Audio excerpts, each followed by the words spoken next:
Assalamualaikum warahmatullahi wabarakatuh. Halo teman-teman, perkenalkan nama saya Mutmainah Samad, sering disapa dengan Ina. Saya seorang mahasiswa di Universitas Sains Ternate dengan program studi Pendidikan Guru, Pendidikan Anak Usia Dini, Fakultas Keguruan Ilmu Pendidikan, kelas B semester 6. Di sini saya akan menjelaskan materi tentang observasi dalam penelitian PAUD mata kuliah evaluasi PAUD dengan dosen pengampu Ibu Rosita Wanda. Berikut paparan materinya. Baik, di sini saya akan menjelaskan materi tentang observasi dalam penelitian PAUD. Di sini ada 5 materi pembahasan. Yang pertama, konsep dasar observasi. Yang kedua, kedudukan observasi dalam penelitian PAUD. Yang ketiga, isu dan keterbatasan observasi dalam penilaian PAUD. Yang keempat, lingkup observasi dalam penelitian PAUD. Dan yang kelima, proses pengembangan observasi dalam penelitian PAUD. Sebelum kita memasuki pada materi pembahasan, kita harus mengetahui apa sih itu observasi. Observasi merupakan salah satu kegiatan ilmiah empiritis yang mendasarkan fakta-fakta lapangan maupun teks melalui pengalaman panca indera tanpa memanipulasi apapun. Selanjutnya kita memasuki pada materi pembahasan yang pertama, yaitu konsep dasar observasi.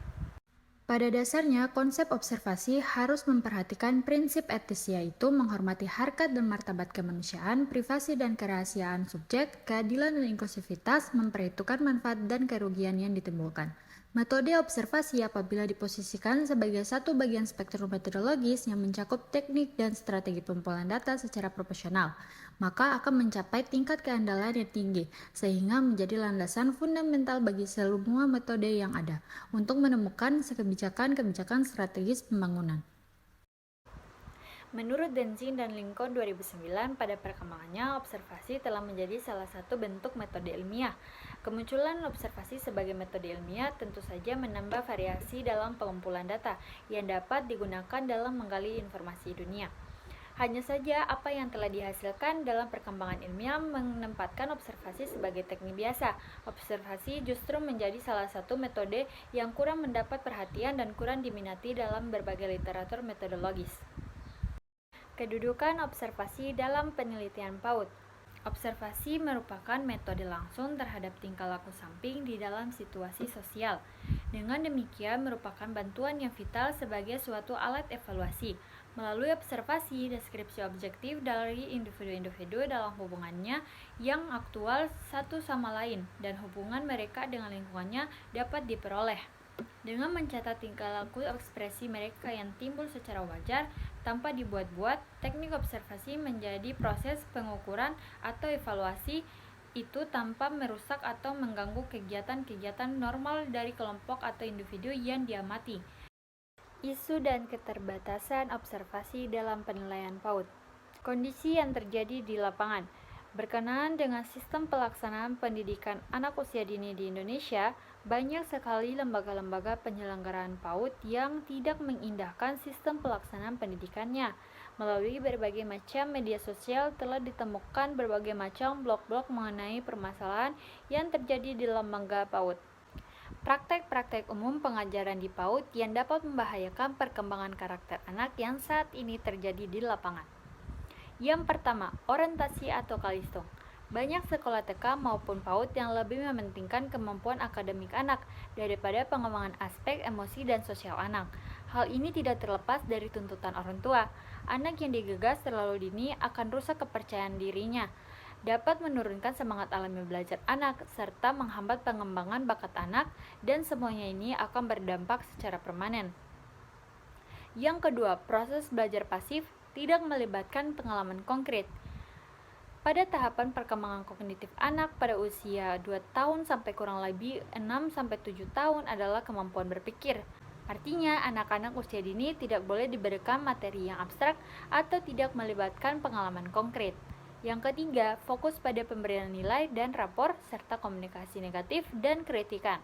Banyak sekali guru yang masih memberikan nilai pada hasil kerja anak, memberikan rapor dengan nilai angka atau huruf, bahkan ranking. Padahal pada usia ini adalah periode yang sangat penting untuk tumbuhnya rasa percaya diri.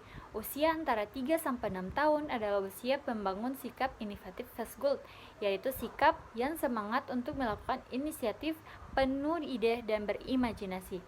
Artinya, pada usia ini anak harus dapat berkreasi, berimajinasi, bereksperimen, berani mengambil resiko, dan berani untuk salah.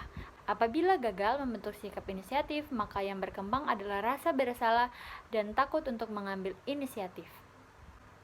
Yang keempat, kelas sunyi dan proses belajar satu arah. Banyak guru berpendapat bahwa sekelas sunyi adalah kelas yang baik. Hal ini tidak benar, terutama untuk kelas TK atau PAUD. Pada usia ini, anak perlu mengembangkan kemampuan verbalnya. Selain itu, banyak guru yang berperan sebagai pengabar atau kurikulum saja, tanpa dan anak menjadi pendengar pasif atau disuruh meniru apa kata hal guru. Hal ini tidak dapat menstimulasi perkembangan nalar dan proses berpikir yang lebih tinggi lagi. Padahal ada keterkaitan antara bahasa dan pikiran. Dengan aktif berbicara atau diskusi, anak akan lebih mengerti konsep. Semakin sulit sebuah konsep yang dipelajari, semakin memerlukan keterlibatan verbal anak.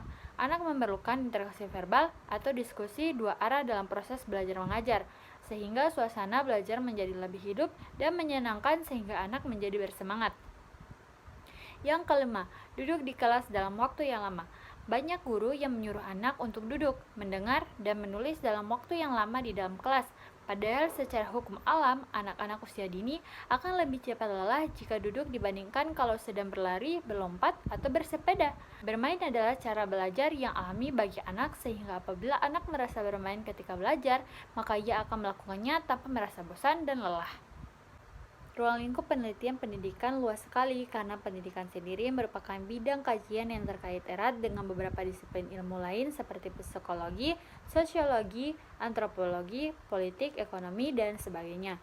Banyak sekali konsep atau teori pendidikan yang dikembangkan untuk mendapat inspirasi atau berlandaskan berbagai bidang di ilmu tersebut. Contoh dalam hal ini adalah pengkajian konsep-konsep seperti daya manusia, difusi otoritas, intelijensia, pengembangan sumber efektivitas, biaya, konsep diri, dan budaya dalam praktik pendidikan di lapangan. Penelitian pendidikan pada mulanya berorientasi pada pendekatan behavioristik. Hal ini tampak jelas dari pengaruh disiplin ilmu psikologi yang digunakan untuk uji-uji pengukuran berbagai aspek belajar mengajar.